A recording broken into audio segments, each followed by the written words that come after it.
ఒక చిన్న ఊర్లో ఇద్దరు దొంగలొచ్చారు. సమయం చూసుకుని దొంగతనం చేసుకుని ఇద్దరూ 2 సంచులు భుజంపైన వేసుకుని గోడ దుక్కి పైడెత్తిపోతారు. మధ్యలో జంగిల్ వద్దకు రాగానే ఈ మొత్తం పైసలు ఊరికి తీసుకెళ్తే అనుమానమొస్తది అని అనుకుంటారు.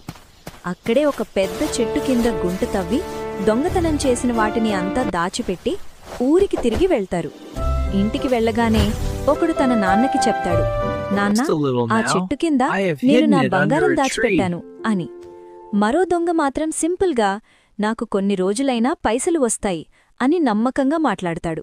కొన్ని రోజుల తర్వాత ఇద్దరూ మళ్లీ ప్లాన్ వేసుకుని ఆ చెట్టు కిందకి పైసలు తీసుకోవడానికి వెళ్తారు.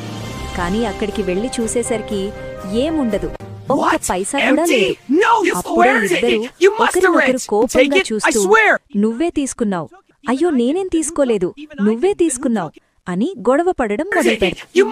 పైసలు ఎవరు తీసుకెళ్లారని తెలుసుకోవాలనుందా? అయితే లైక్ చేయండి, సబ్స్క్రైబ్ చేయండి. తప్పకుండా రెండో పార్ట్ వస్తుంది.